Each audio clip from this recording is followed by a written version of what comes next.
Bordão. Bordão. Queria falar com o Diogo porque... esse aqui é o Diogo, tá? Diogo Oquendo. A gente é amigo, ele também é comediante.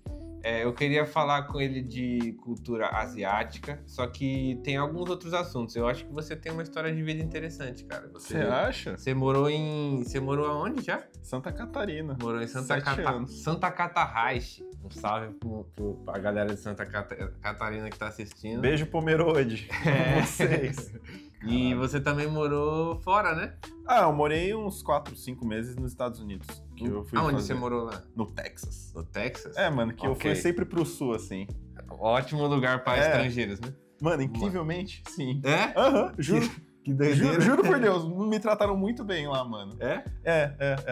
Mano, tem muita coisa que eu não podia falar, mas eu tinha um beat nos Estados Unidos que eu queria desenvolver lá, que era um negócio, tipo, eu acho que gente do sul faz um churrasco muito bom, porque o churrasco no Texas é muito famoso, o churrasco no sul do Brasil é muito famoso, e é porque eles estão mais acostumados a queimar minorias.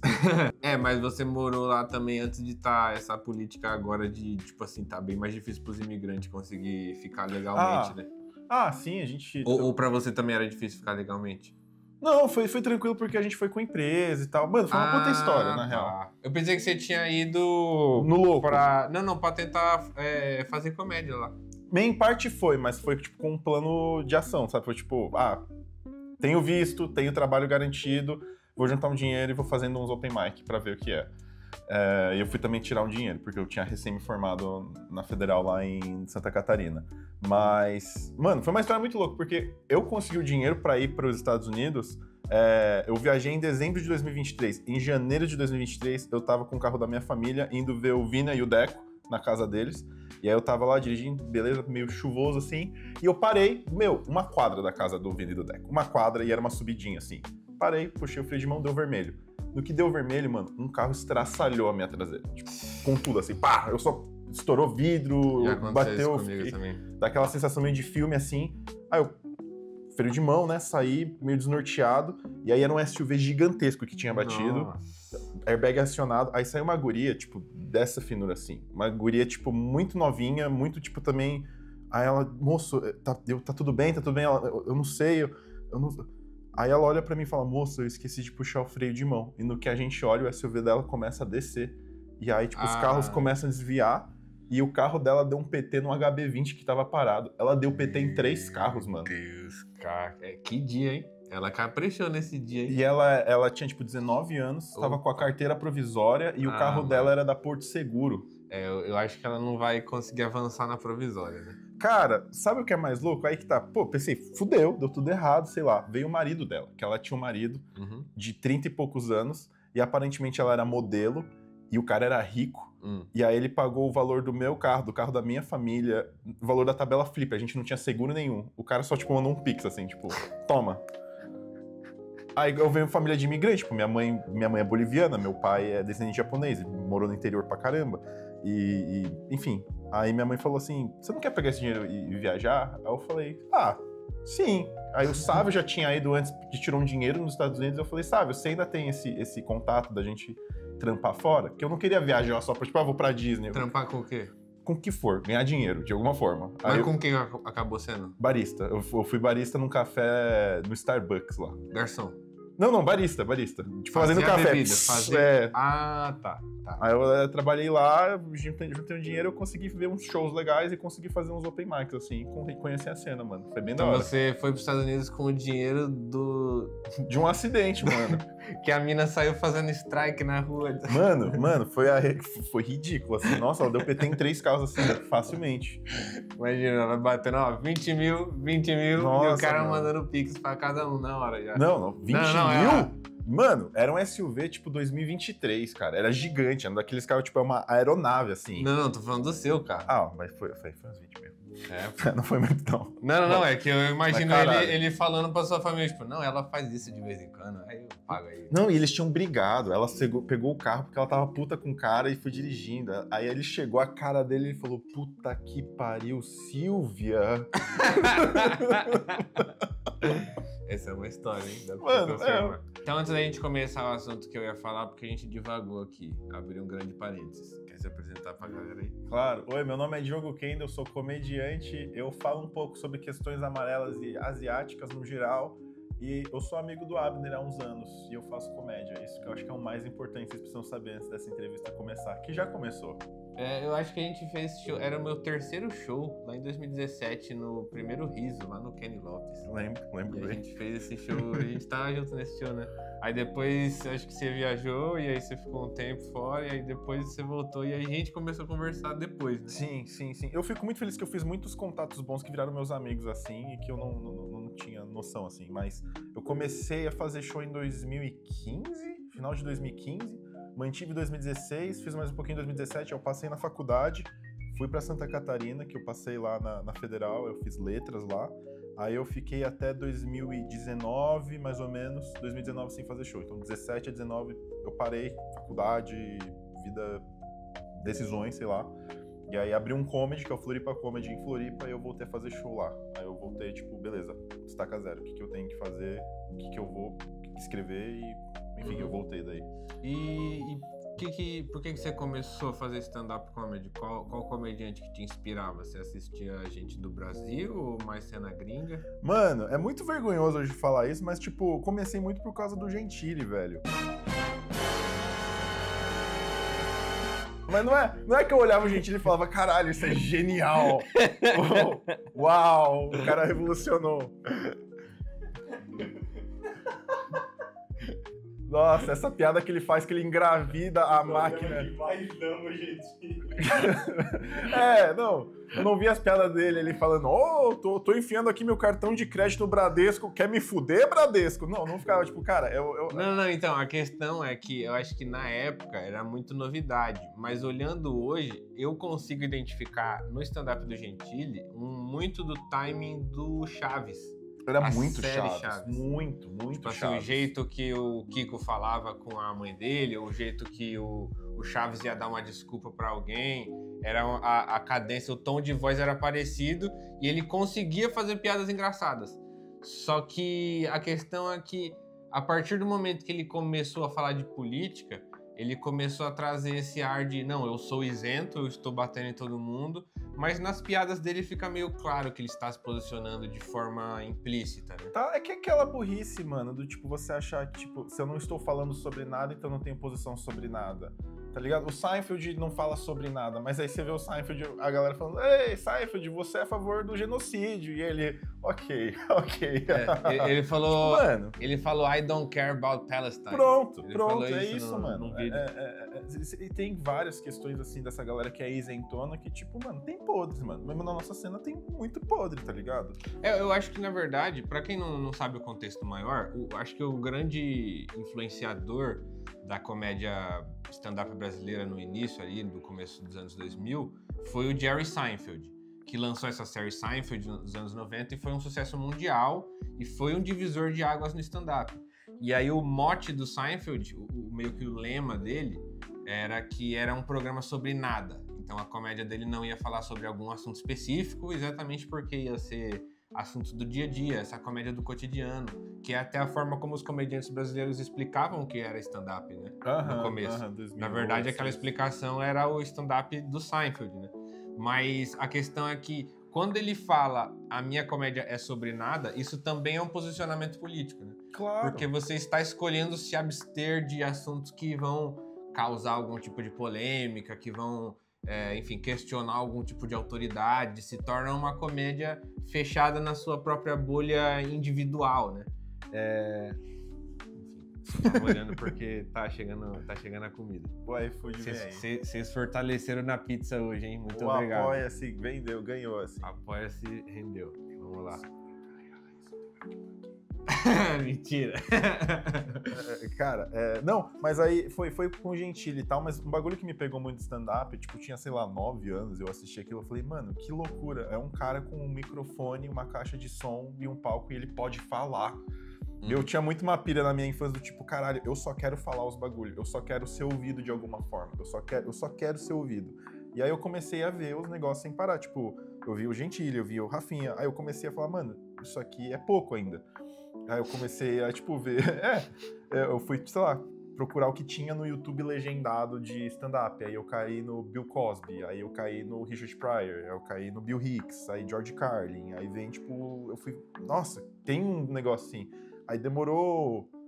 mano, eu consumi minha adolescência inteira stand-up. Consumi, fui vendo e foi, tipo, criando pelo menos essa base, tipo, entender quem é quem. Zé Galifianakis, aí veio uma galera mais B, assim, tipo, eu lembro... Cara, eu tenho uma mensagem, que eu tava no ensino médio, aí o Léo Lins tava gravando na Paulista, e, tipo, pô, era muito fã dos caras, porque, tipo, mano, tinha 13, 14 anos, e eu ficava, tipo, mano, os caras tá na TV, tá fazendo comédia, olha que legal, piada... E aí... que eu nunca tinha pisado num palco, então eu ficava, tipo... Humor, mano! E tipo, era aquilo. Sim, eu também. Você via Gentili em 2008, o Gentili no CQC, você falava, mano, esse maluco é muito engraçado, tá ligado? Naquela época era muito engraçado ver o Gentili. E, tipo, já era, sei lá, 2014 e tal, começou a ter uma dissidência política, mas o Léo Lins, por exemplo, ainda não tinha assumido essa figura do Léo Lins. O Léo Lins ainda era o cara que faz texto observacional, tinha algumas piadas mais pesadas, mas, por exemplo, ele não usava aquela camiseta 100% humor negro. E, tipo, a maior influência do Léo Lins, assim, de certeza, é o Anthony Jeselnik, que é basicamente o cara que faz piadas curtas e é sempre alguma monstruosidade ferrada. E o Jimmy Carr também. E o Jimmy Carr, que é a mesma linha do tipo humor de choque, humor dark humor. E aí eu lembro uma vez que ele tava gravando ainda acho que era Agora é Tarde até, não lembro se ainda já tinha feito de noite, mas tava ele e o Murilo, né? Aí eu fui cumprimentar, falei, mano, gosto muito, sei lá o quê. Aí eu lembro de falar pra ele, mano, você já viu um comediante chamado Anthony Jeselnik? E aí ele olhou pra mim e falou, não, nunca ouvi esse nome. Eu falei, mano, eu vou te mandar e tal. Aí no Facebook, ele me mandou... Eu falei, mano, obrigado por ter me dado atenção. Desculpa se eu atrapalhei esse trabalho de alguma forma. E o comediante que eu te falei, esse aqui, Anthony Jeselnik. Aí eu tenho uma mensagem no Facebook do Léo Lins falando assim, muito obrigado, velho. Eu vou procurar, tá? E aí... Você criou um monstro? Mano, eu sempre olho isso e penso, cara, será? Você é o Dr. Frankenstein que criou esse monstro e deu vida. Mano... O Léo Lins começou a ver o Anthony Jeselnik e falou, nossa, essas piadas aí de cadeirante, de bater em cadeirante, acho que, porra... E aí, porra, foi você. Parabéns, hein, Diogo? Parabéns, aí, cara.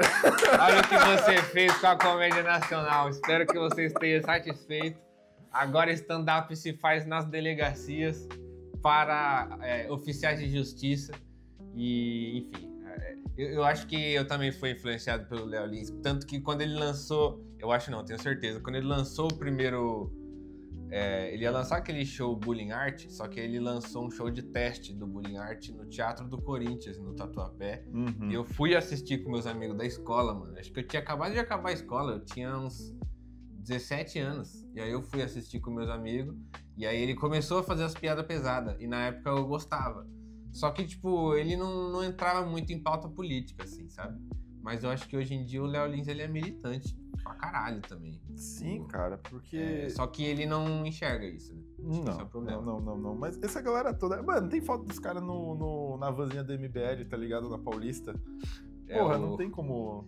Ele faz congresso no MBL direto, mano. Inclusive o comedy do Danilo virou tipo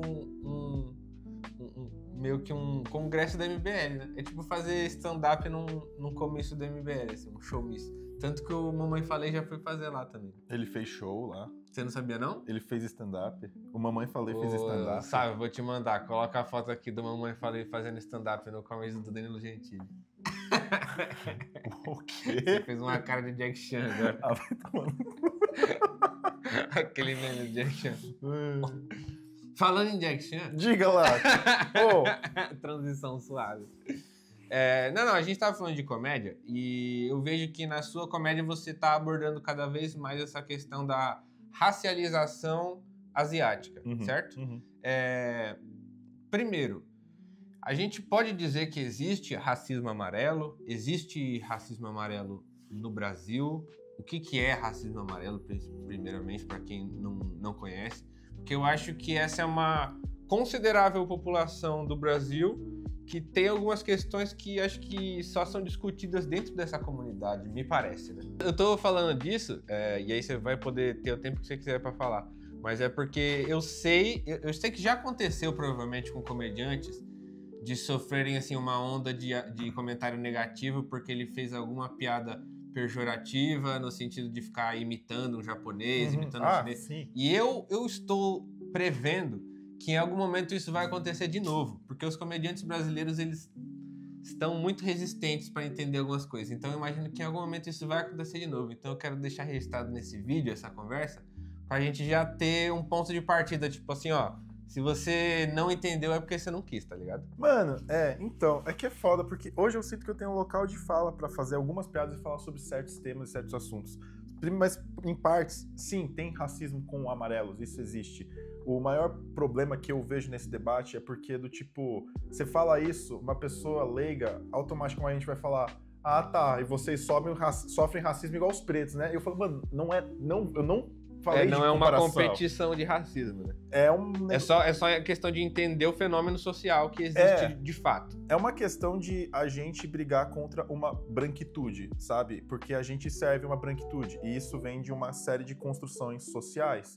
Então, estereótipos que você fala, mas o japonês é inteligente, mas o japonês, tem o pinto pequeno, mas o japonês é meio estranho, né? Mas a cultura japonesa, toda uma exotização da cultura e de quem a gente é, que pormenoriza a gente, não a indivíduos, mas a tipo, o japa. Eu não sou o Diogo, eu não sou comediante, eu não sou o filho da Dona Carmen e do seu Edson formado em letras. Técnico de enfermagem. Técnico, tipo, não, você é um japa, né? Tipo, quantas vezes eu já ouvi na minha vida, não, você tem uma puta cara que joga bem LOL, né? Eu falo, mano, eu nunca liguei o LOL, sabe? Nunca instalei, eu não sei nem o que é direito. Então, mano, e eu sei que eu tenho. Pior que tem, tipo assim, você falando assim, eu lembro, muita gente que tem um amigo japonês, o apelido é Japa. Japa, Coreia, China, e tipo, isso que é mais foda, porque eu sinto na comunidade que muitos não se racializam, então eles não têm noção da própria racialidade. O que é se racializar? Eu acho que é entender que a gente é racializado a partir de uma perspectiva branca, de uma perspectiva colonizadora, uma perspectiva europeia. A gente olha para as pessoas como se o branco fosse o gabarito e os outros fossem variantes. Ótima metáfora, sim. E do tipo, claro, a gente não sofreu. Aí realmente... Você consegue dar algum exemplo prático de isso acontecer no dia a dia? Mano, constantemente. Sabe, eu vou falar... Não quero comparar, de novo, mas um negócio que mexeu muito comigo e que eu vou expor nosso amigo Léo Ferreira, mas um dia eu falei pra ele, mano, por que você não deixa seu cabelo crescer? Seu cabelo é muito irado. Ele falou, mano, porque eu sofri preconceito, bullying a vida inteira quando era novo, de criança, adolescente, até início da vida adulta, porque era, tipo, a galera xingando meu cabelo, falando que o cabelo é ruim, que o cabelo é pichain, cabelo isso, cabelo aquilo. Toda vez que eu deixo ele crescer, mesmo que eu saiba racionalmente que tá legal, isso me bate de um jeito que eu me sinto mal, minha autoestima cai e tal. E é meio que isso. Principalmente eu como asiático, óbvio, eu não vou sofrer violência policial na rua, mas do tipo, tem um negócio na minha cabeça do tipo, eu sou só um japa, eu sou só um asiático, eu tenho que ser bom em matemática, eu tenho que performar de uma forma que eu sou japonês, então, eu tenho que saber de cultura asiática. É meio que... Você tem que cumprir um estereótipo que colocaram sobre você. Perfeito. Isso. Você tem que ser isso porque... Ou você tem que ser isso, ou você não pode ser isso. Então, do tipo, o caso do Léo que eu tô falando é do tipo... O crespo é o contrário do liso, e o liso é bom e o crespo é ruim. Você é ruim. Então, coloca nisso. E aí, isso, tipo... mas é só uma vez durante o dia, Diogo. É só uma pessoa falou isso. Nossa, é muito sensível. Aí quando você vê, mano, é a história da vida inteira, tá ligado? É uma violência na vida inteira que você fica, porra, que merda. Eu tenho que sempre satisfazer a vontade das pessoas que não são minhas amigas. É a gente aí na rua, saca? Quando você começa a dar conta da racialização, é muito bom, porque é do tipo, beleza, eu não sou isso, eu não sou branco. Tipo, entre pessoas não brancas, eu sou branco. Entre os brancos, eu não sou branco. Entendi.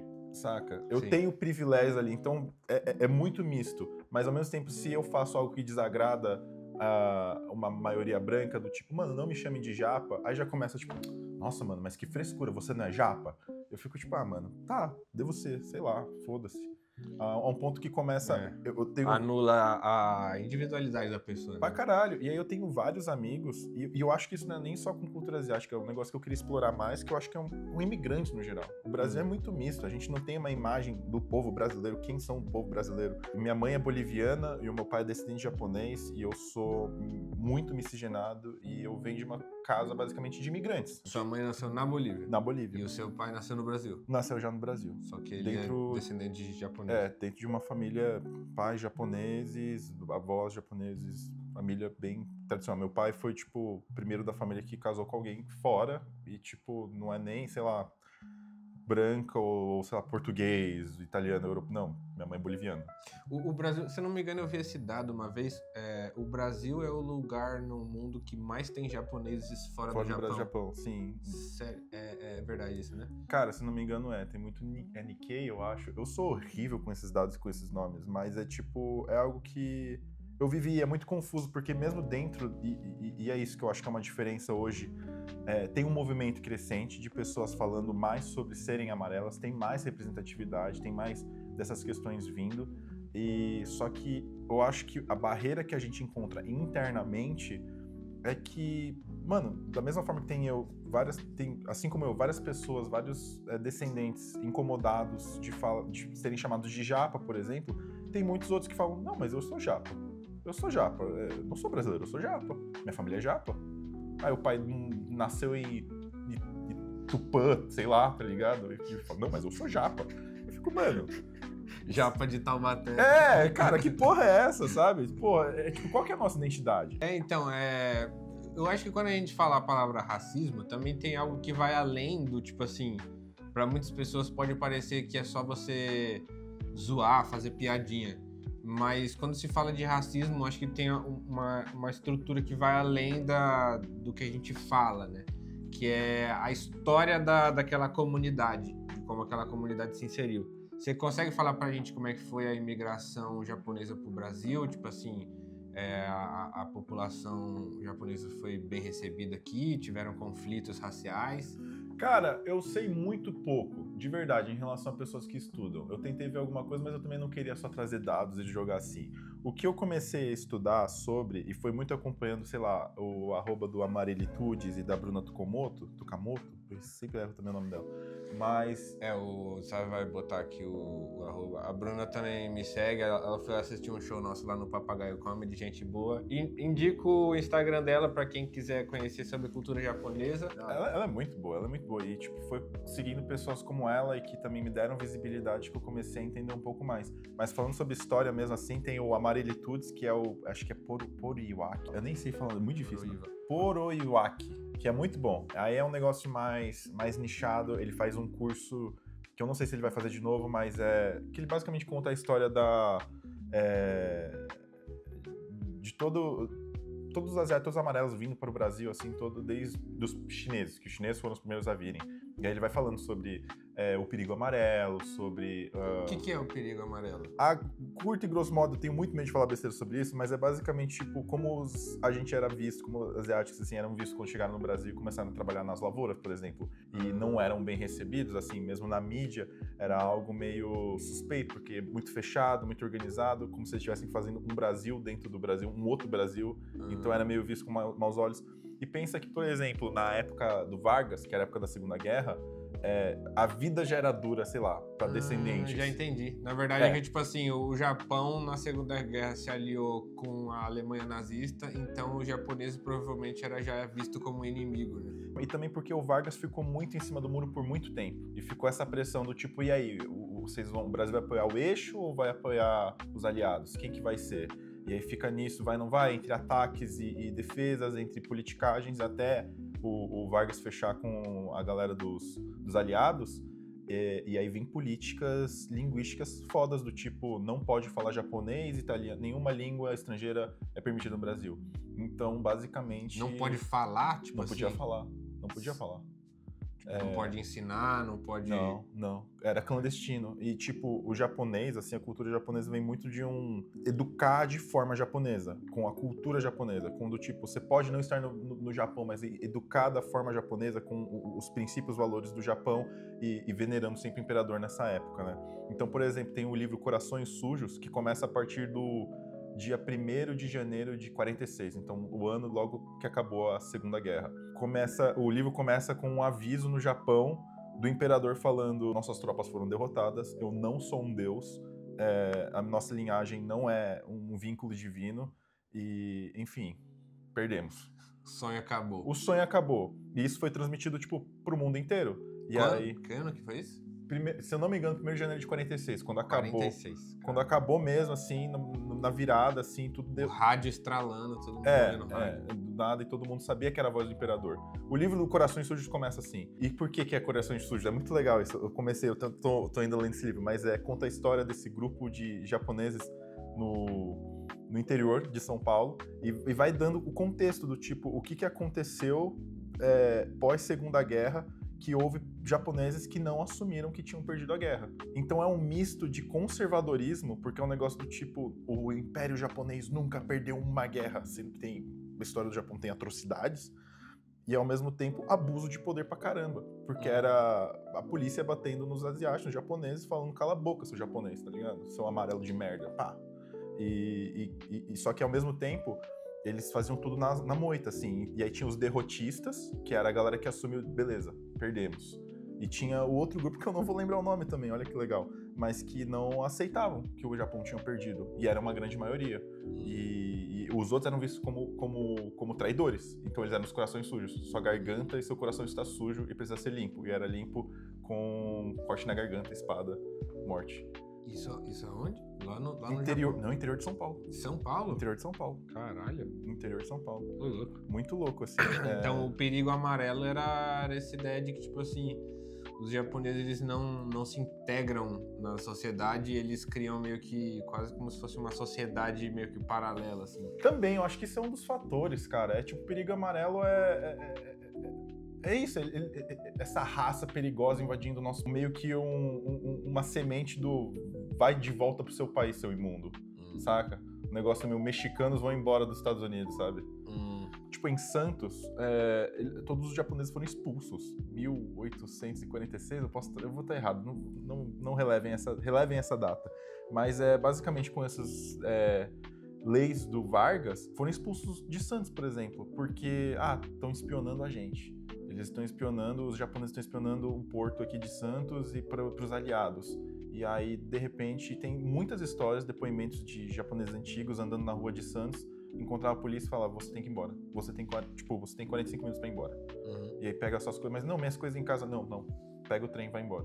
E foram para São Paulo, foram para o interior. Por isso que tem um grande foco de japoneses, por exemplo, em Tupã, sabe? Tipo, perto de Bitinga, talvez, Marília. Porque durante o perigo amarelo eles foram expulsos pro interior de São Paulo. Foram expulsos nessa época. Muitos foram expulsos. Tem muitas histórias então, assim. Exatamente isso. Eu acho que isso, amarrando com o que a gente falou antes, isso prova que o racismo amarelo ele pode ser chamado de racismo, porque não é só uma questão de a forma como você trata um indivíduo no seu cotidiano, mas é a forma como a história de uma população foi construída, e aí você tem uma subjugação racial, tipo assim...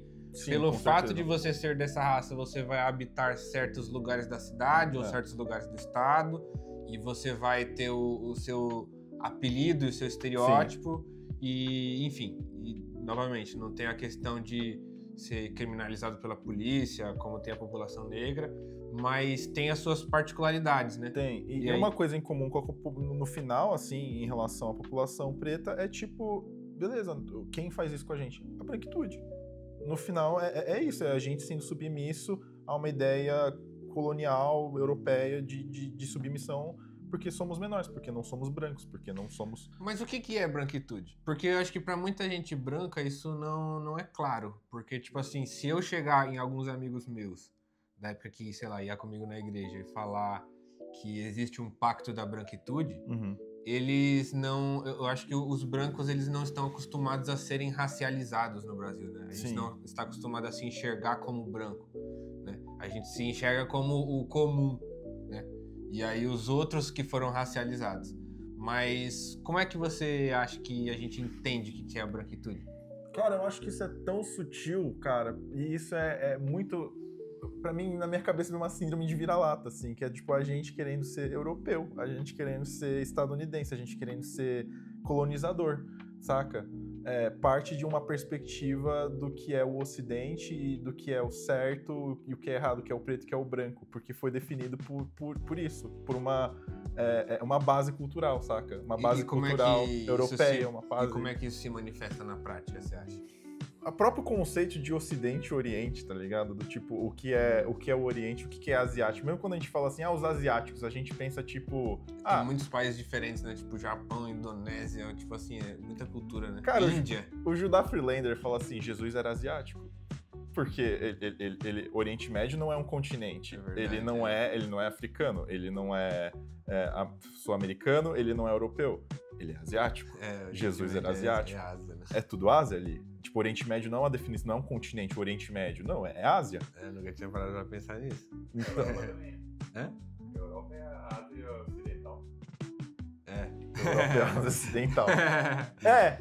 Exato. É tudo um ponto de vista, assim. Eu lembro que na faculdade de História eu li um livro clássico de um historiador chamado Jack Goody, que chama O Roubo da História.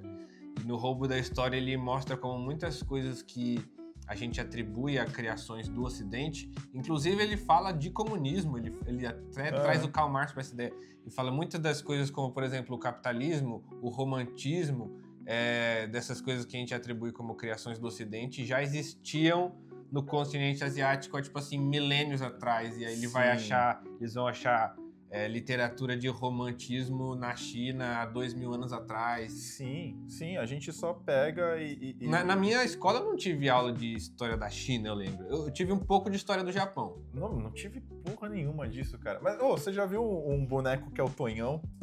Não. O Tonhão é um boneco que tem uns rios, e aí ele faz propaganda pro restaurante dele. E ele é, tipo, literalmente um boneco. Só que ele não fala, ele chega, vem aqui provar o baião de 2. Não, ele começa assim, todo dia algo que vai te fazer menos burro. E aí ele fala uns negócios assim, você sabia que Confúcio fez essas ideias e tal? E Platão, não, e Sócrates, esse ladrão europeu. Europeus! Esse ladrão roubou de Confúcio as ideias. Caralho!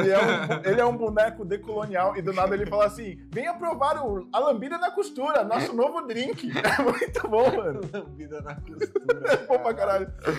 O maluco fez uma crítica anti-imperialista. Mano, e ele faz vários rios assim, que é do tipo, são, sei lá, 30 segundos a um minuto dele falando sobre várias coisas, tipo, anticoloniais, assim, e você fica, caralho, que da hora, e do nada ele fala assim, mas venha provar nosso banhão de 2, o melhor da região, dá pra alimentar 2 adolescentes meio famintos, uma família meio triste, tipo, é muito bom. É muito bom. Eu acho que é um jeito lúdico de falar sobre como a gente é colonizado. A gente é colonizado pra caralho. A gente vem de um pensamento colonizado. Você tava falando sobre, tipo assim, a vivência, como é que você, acho que na adolescência, vai entendendo como você é tratado diferente do que... E aí eu tava lembrando que na minha escola tinha um menino japonês, eu não vou citar o nome dele pra não expor ele dessa forma, mas eu lembro que ele, tipo assim, ele era meio... A galera achava ele meio irritante, e aí teve uma vez que teve uma confusão e o maluco saiu na mão com ele, bateu nele, e aí, tipo, alguém filmou e esse vídeo viralizou na escola. E aí, tipo, hoje eu enxergo como assim, pô, claramente o maluco é um alvo por ele meio que ser diferente ali, né? Mano. Porque, tipo, todo mundo tem o seu lado irritante, mas, tipo, com ele a gente pegava mais pesado, parecia. Mano, ninguém se mandou ser fraco, né, mano? Essa é moral. Ninguém mandou ter aquela cara que é boa de... Mano, você é japonês, saiba jiu-jitsu, judô e taekwondo ao mesmo tempo, mano. Se vira. Já aconteceu contigo na escola, você apanhar? Graças a Deus não, mano, mas rola um negócio, eu acho, do imaginário sobre o que é o asiático. Eu já, uma vez eu fui pro interior, eu tava no interior de Minas, por qualquer razão. E aí eu tava na pracinha, eu tava sozinho, sei lá, tava tomando sorvete. E aí eu sentei bem, tipo, com as pernas abertas, assim. Sentei bem assim. E ouvindo música de boa. Passa 2 moleques, assim, 16, 17 anos mesmo, que é a mesma idade que eu. E aí eles olham pra mim e eu ouço um coxar com o outro falando assim, ó, o japonês tá fazendo pose de homem. Eu penso isso, tipo, constantemente na minha vida, porque, tipo, no imaginário é isso. O asiático, a gente não tem masculinidade, saca? Do tipo, se por um lado o homem preto é hipersexualizado, por outro lado, o homem asiático é, tipo, é inofensivo. É tipo, ele não é homem, ele é asiático, saca? Ele não é homem, ele é o japa. Tem muitos estereótipos que vão além, assim, do tipo, é só inteligente, sei lá, bom em matemática ou pastel. Esse negócio de ser inteligente, tipo assim, é um bagulho que é ofensivo ou é só um bagulho que tá errado só? Mano, eu acho que tudo pode ser ofensivo dependendo do contexto, saca? É que, tipo, eu também tenho minha cabeça de comediante, mano. Eu acho que isso é o mais foda pra mim hoje, pra produzir conteúdo ou fazer alguma piada, é que eu tenho sempre 2 pesos, 2 medidas, que é do tipo, mano, o quão isso é engraçado, mas o quão isso também pode machucar alguém. Eu me sinto muito responsável. Eu me sinto muito responsável sobre as coisas que eu Vamos entrar nesse assunto. Eu lembrei de uma coisa. Você é formado em letras, você falou, certo? Você é formado em letras o quê? Português mesmo. Letras português. Você português. Falou, mano, eu amo tanto essa língua que eu quero entender ela pra caralho. Sim, eu quero aprender cada letrinha. Cada vírgula. Meu, as 32 letras que eu acho que são. Eu gosto de cada uma das delas. Do alfabeto. E eu vou gastar 7 anos. Cara, é 7 fora do meu estado. Pra aprender com bastante ênfase. Em Santa Catarina. Em Santa Catarina. Não pode ser em São Paulo. Não pode deixa ser tudo muito mais... no Butantã, onde a minha família mora. Não, eu tenho que me mudar. Do ladinho da USP. 15 minutos é muito perto. Eu preciso de uns 500 quilômetros de distância pra chegar lá. Cara, mas eu tava lembrando de uma coisa. Você fez era um TCC? Fiz um TCC. Era um trabalho de conclusão de curso que você falou sobre comédia. Eu falei sobre Fábio Porchat e Léo Lins, sobre os discursos. Foi com base em Foucault e tal. Peraí, deixa eu ver se eu entendi. Vamos lá, vamos com calma. Você se utilizou de Michel Foucault para fazer um trabalho acadêmico envolvendo como temas Léo Lins e Fábio Porchat. Que ideia boa. Muito bem. É o discurso do politicamente correto em Léo Lins e Porchat. Que o meu ponto basicamente foi Léo Lins meio que faz uma luta contra um inimigo invisível. Praticamente é isso, que ele fala, estou sendo censurado, e meu Deus, e eu sou... E ele se performa e se posta de uma forma no discurso dele que ele é, tipo, revolucionário, ele tá sendo corajoso e indo contra o sistema, quando na real não tem nada disso. E o Porchat meio que morde a isca do, gente, eu sou politicamente correto. Mas se você for parar pra pensar, todo mundo que é politicamente correto, ninguém fala, eu sou politicamente correto. Porque isso é só uma grande... Esse é o discurso da direita, né? Então, não, na verdade, vamos entrar mais detalhadamente. Só pra deixar melhor explicado, eu lembro que na época, eu pedi pra ler o seu TCC, você me mandou, eu dei uma lida, e eu lembro que no seu trabalho, você falava que o conceito de liberdade do Léo Lins, e também defendido pelo Fábio Porchat em certa medida, era um conceito de liberdade neoliberal, que era influenciado pelo neoliberalismo. Eu queria te perguntar, como é que você explica o que é neoliberalismo pra quem não sabe o que é? Caralho, que difícil isso. Quando eu estudei na faculdade, eu tava acostumado a associar neoliberalismo a, tipo assim, chega um governo, começa a privatizar um monte de coisa e começa a falar que tem que cortar gasto público e é isso. Tipo assim, o neoliberalismo na minha cabeça na faculdade era basicamente isso. É um governo de direita que vai dar mais força para a iniciativa privada e vai diminuir a força do setor público na economia. Só que aí uma vez eu tava ouvindo um podcast do Mano Brown com a Sueli Carneiro. Tô ligado. E aí, que é uma intelectual que fala de racismo e tal. E aí ela tava falando que um recado que eles tinham que mandar para os meninos de favela era de que eles tinham que lutar contra o neoliberalismo.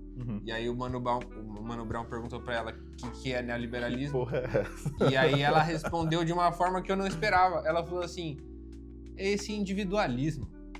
E ela explicou dessa forma. E eu achei muito interessante ela explicar dessa forma, porque ela foi para um âmbito de... O neoliberalismo, ele não é só um sistema econômico. Ele é um bagulho que vai entrar na sua mente para fazer você só pensar no seu lado. E você não pensa mais num senso coletivo. Você não se sente mais parte de uma comunidade. Você não se sente mais como uma parte de um todo. Você só se enxerga como uma parte fragmentada e desamparada, né? O que você quis dizer quando você disse que o conceito de liberdade de expressão do Léo Lins é um neoliberal. conceito de liberdade neoliberal. Cara, eu acho que é exatamente isso que a Sueli falou, que eu quero falar, eu posso falar, eu vou falar, e foda-se os outros. A sua liberdade termina quando a do outro começa. E eu acho isso uma imbecilidade, que é do tipo, eu vou pular um terreno e se eu pular aquele terreno ele pode me dar um tiro com a arma dele. Eu fico tipo, não, a liberdade é conjunta. Eu não brigo por uma liberdade sua ou dele. Eu brigo pela liberdade.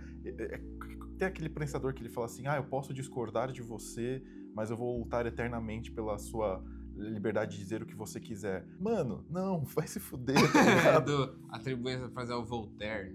Eu não lembro, de verdade. Fala assim, não é uma frase original do Voltaire, mas é uma frase que meio que representa o pensamento do Voltaire. No pior dos casos é Clarice Lispector, tá? Isso que sempre me incomodou e que eu gostei muito na leitura do Foucault, que me deu essa ideia, eu poderia até desenvolver mais, mas eu não vou conseguir, mas é que, tipo, a liberdade não é algo... Não existe uma liberdade, a pura liberdade, só liberdade, livre de tudo, e você se sente livre, pleno, e você tem o direito de fazer tudo. A liberdade...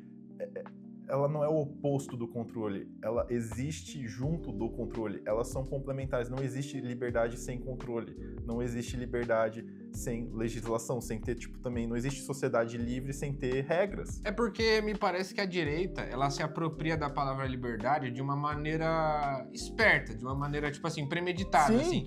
Eles tentam usar a palavra liberdade de uma maneira abrangente e genérica, porque ninguém vai falar que liberdade é ruim, né?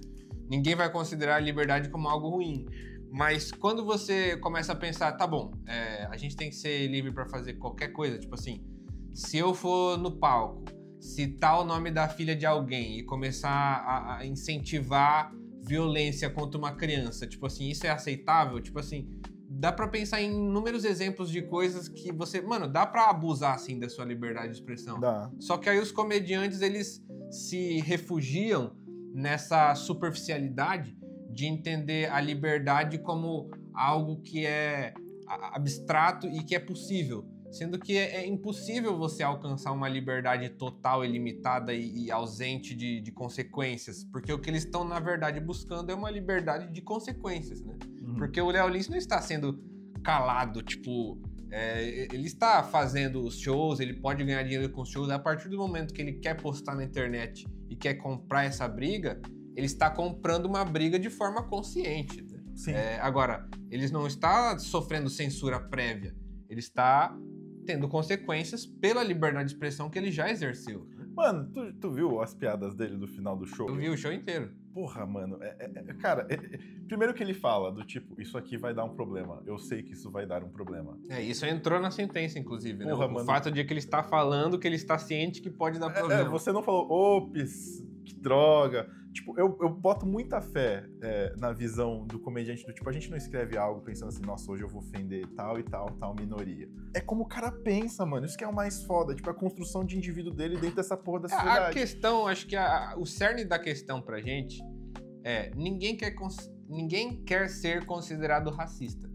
E tipo assim, as pessoas são, não tem como dizer que não. Só que ninguém quer ser considerado, porque é horrível falar assim, eu sou racista. Só alguém que realmente está muito fascistizado, nazistizado para assumir isso. Mas as pessoas que são, geralmente vão falar as que não são, que não são, né? Só que, tipo assim, o problema do conceito de liberdade da direita, na minha opinião, é que a liberdade na prática, sempre que você, tipo assim, libera mais de um lado, você tá tirando um pouco de outro. Você, tipo assim, eu vou permitir que racismo seja propagado se for no palco. Tá, mas então você vai estar tirando a liberdade de alguém, que é o quê? A pessoa negra de se ofender com isso e falar, gente, não chama meu cabelo de bombril, porque aí vão dizer que é mimimi. Então, tipo, toda a liberdade que você dá de um lado, você tira de outro, assim. Então, me parece que isso acontece sempre, com todo tipo de liberdade. E aí a pessoa que não leva em consideração que uma liberdade vai fazer você abrir mão de outra, está tentando te enganar. Me parece que é isso. Então, na minha pesquisa, hoje eu tenho menos a visão de um linguista ou de alguém acadêmico. Eu tento ver tudo muito por comediante. E para mim é bizarro pensar que o Léo Lins provavelmente sabe quem é Richard Pryor, Provavelmente ele sabe quem é Bill Hicks, provavelmente ele sabe quem é George Carlin. Não, com certeza ele sabe. Ele sabe quem é Anthony Jeselnik, e não é difícil achar entrevistas do Jeselnik no Instagram ou em qualquer outro lugar legendado, e o Jeselnik, para um estadunidense, é bem de esquerda, tá ligado? Sim. Ele tem opiniões muito concisas em relação... Mas daí quando você fala isso pros comediantes, aí eles falam assim, não, mas aí não dá pra comparar a cena do Brasil com a de lá. Só que aí quando é pra usar de exemplo, aí eles usam, entendeu? Vocês são burro pra caralho. Sabe? Eles acham que é assim, na cena gringa todo mundo concorda, é uma grande paz. Não! Sendo que, mano, as discussões que a gente tá tendo aqui, os caras também tem lá, ou já Não. tiveram, provavelmente. Mano, nos Estados Unidos, 2 polos principais são Los Angeles e Nova York. Nova York é o maior comedy, que é o Comedy Cellar lá. Em Los Angeles é a Comedy Store. A Comedy Store é meio livre, sabe? Todo mundo vai lá e faz. Mas Los Angeles é um lugar mais, tipo, progressista, que eles falam. Mais, tipo, do que seria a nossa esquerda. Mais, tipo a Rua Augusta. É uma vibe assim. E aí uma galera ficou cansada do tipo, ai, que merda, não posso fazer piada sobre certos assuntos. E aí o Joe Rogan vai e abre no Texas, abre a Mothership Comedy Club. E aí que a galera toda mais conservadora, mais pró-Trump, tipo o Tony Hinchcliffe, a galera do Kill Tony toda vai pra Mothership. Ou seja, o Mothership Comedy Club, ele é basicamente o comedy do Danilo. É tipo, só que gringo. É uma ideia de mindfuck, assim, meio tipo, tem eles, tem a gente e tal. Só que qual é o grande rolê que eu acho de diferença ali? É tipo, você guarda o seu celularzinho e você entra e tal. E eles falam absurdos. Só que eu também não vou mentir, não vou ser hipócrita. Eu ri pra caralho. Eu achei hilário muitas coisas que o Brian falou. Eu vi o show do Tony, foi muito engraçado pra mim. Mas é aquilo, você tem que estar na pira daquilo. E tem muitas coisas erradas quando a gente fala aqui, quando a gente fala pra essa câmera. Mas eu acho que a comédia stand-up, não a que você vê nos Reels, não a que você vê no YouTube, mas a comédia stand-up nos clubes, e que vem de uma tradição dos Estados Unidos, é secreta. É um negócio do tipo, vão rolar absurdos? Vão. Vou mostrar pra alguém? Não. É meio que tipo, nessa sala aqui vai acontecer um jogo. E eu posso falar coisas absurdas, você pode discordar, você pode não rir, você pode ir embora, mas já vai ficar aqui. Eu não vou fazer um corte falando mal de nordestinos porque eles são uma raça inferior, entendeu? E eu vou colocar isso e eu vou receber um processo e isso vai me gerar mais seguidores. E eu sou um coitado, estou sofrendo censura porque eu fui racista, xenofóbico e preconceituoso. Eu vejo isso se manifestando na forma como o stand-up ele é recebido nas redes sociais. Porque, por exemplo, quando alguém está assistindo um vídeo de stand-up em casa, no próprio quarto, é muito diferente do que ela está dentro de um comedy club inserido numa multidão, porque quando você está no seu próprio quarto, você tem toda uma questão de você não tá performando pra ninguém, então você tá com muito mais distanciamento emocional. Eu acho que é mais difícil você rir quando você tá em casa sozinho. É muito mais fácil dar um hate e falar, nossa, que piada merda. E aí, então, tipo, a gente aí... ralando pra escrever, pra fazer show, pra marcar, pra gravar, pra editar. Eu vejo muita gente quando vai zoar o stand-up, o que eu acho válido. Acho que a galera que quer zoar o stand-up tem que zoar mesmo e tal. Eu acho até legal, porque mostra como o stand-up está sendo de fato consumido e conhecido e tal. E quando a pessoa... Só que muita gente que vai zoar o stand-up zoa falando assim, o stand-up, o comediante só sobe lá, fala qualquer coisa e a plateia se mata de rir. É só o comediante falar cu, que a galera vai abaixo. Eu acho que as pessoas não entendem que o fato de você estar numa multidão, tipo assim, você fica com todos os seus escudos baixados, assim. Enquanto quando você tá em casa, sério, olhando pra uma tela, você tá com um nível de exigência do tipo assim, eu posso mudar isso daqui que tá na minha frente a qualquer minuto, então seja extraordinário, sabe? Eu acho que essa é a maior diferença do tipo, se você pega um produto que é feito para um palco, que é feito com uma luz específica, que é feita com microfone, som, plateia ao vivo, você joga pra internet, já virou outra coisa, já não é a mesma coisa. E a galera vai, às vezes, a gente como produtor de conteúdo não entende isso, cara.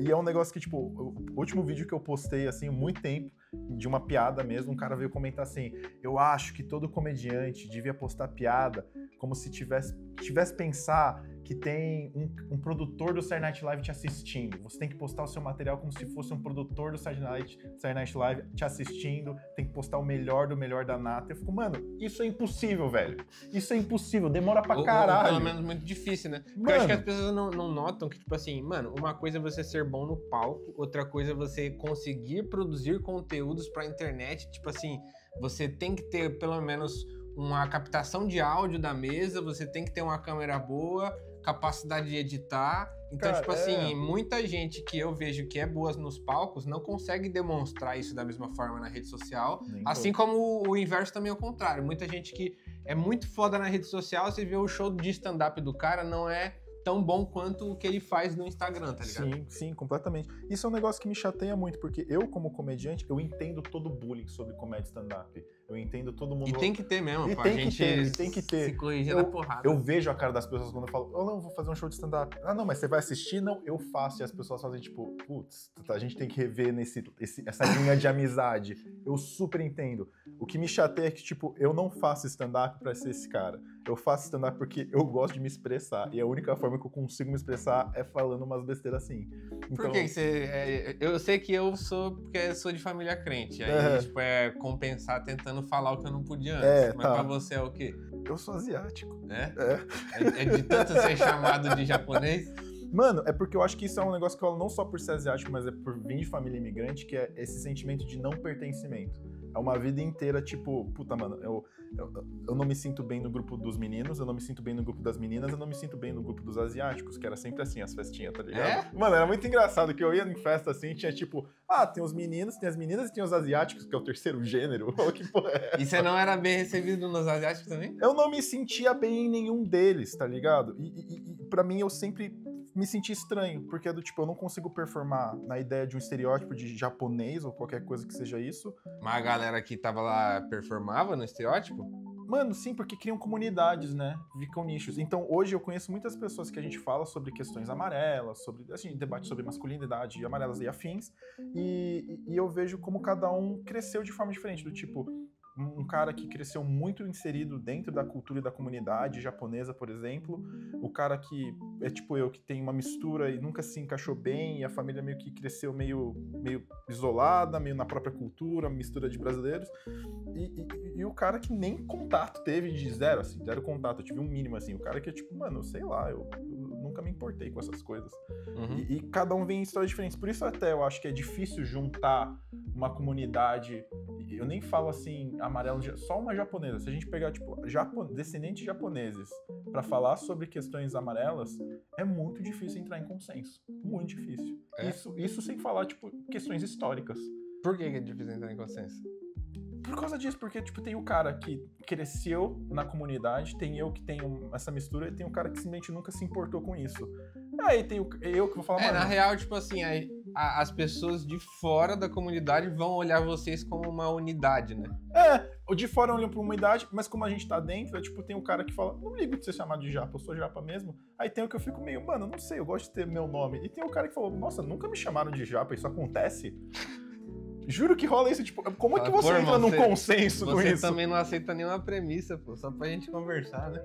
Então, tipo, cara, se a vida tá tão boa assim, tipo, uma vez eu juro, eu conversei com um cara assim, não é que ele era família japonesa e tal, eu nunca te chamaram de japa na escola? Nunca. Nunca teve nenhum problema, piadinha, alguma coisa, ele, cara, que eu lembre, não.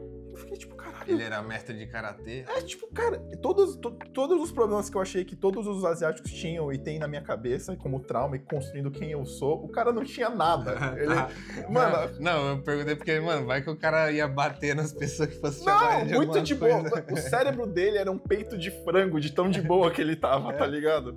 Mano, e a gente não entra em consenso. Até tem piada que eu falo isso, que é do tipo, ainda tem as questões históricas, saca? Porque, tipo, japoneses, coreanos e chineses se odeiam entre si, tá ligado?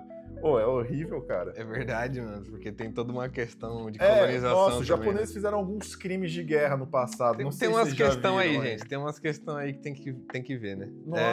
Mas eu queria falar disso porque eu acho... Enfim, primeiro porque eu acho interessante. Segundo porque eu acho que o Diogo é um exemplo desses comediantes que, tipo... são bons de escrita, mas ainda não são famosos. Não é? Você acha que eu fui injusto contigo? Não, acho que eu sou bom. Não, o cara, eu realmente acho que o show do Diogo é muito bom. Quando você... Mano, tranquilamente, você pode achar que eu tô exagerando. Mas eu assistindo stand-up, eu falo, mano, o texto do Diogo é melhor que um texto de, tipo, um Renato Albani, um Fábio Rabin. Pô, obrigado, mano. Que é uns caras que é muito conhecidos já, mas eles já têm tanto dinheiro e tanto público que eles já não se preocupam mais em escrever piada. Tipo, você vê que é umas piadas já escritas meio na preguiça.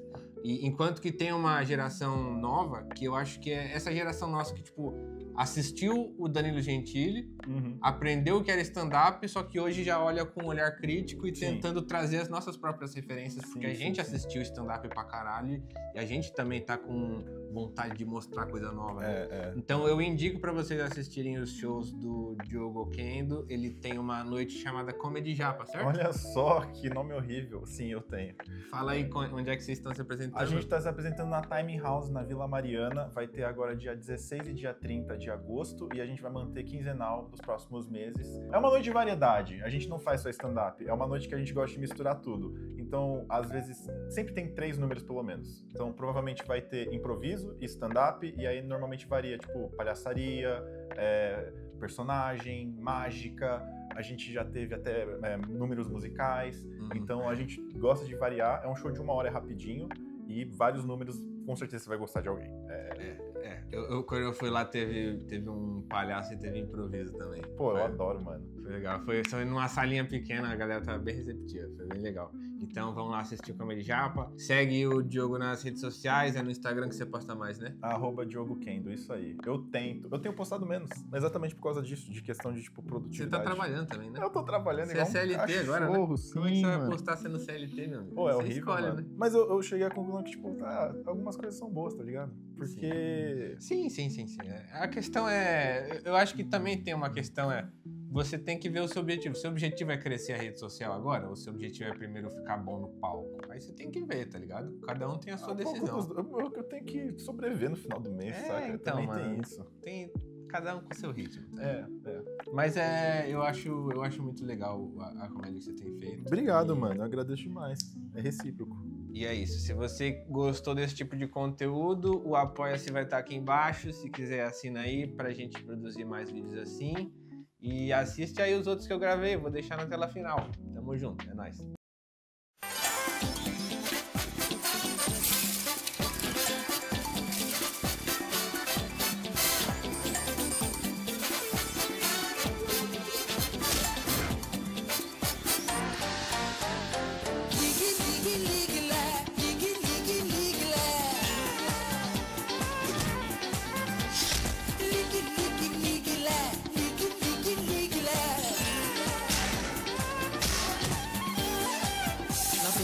Na ponta do pé, ligue, ligue, ligue, ligue, ligue, ligue, lé, 10 pra 20 pratos, banana e café. Ligue, ligue, ligue, ligue, ligue, ligue, lé, fazendo sushina na ponta do pé. Ligue, ligue, ligue, ligue, ligue, ligue, lé, 10 pra 20 pratos, banana e café. Ligue, ligue, ligue, ligue, ligue, ligue, lé. Chinês come somente uma vez por mês.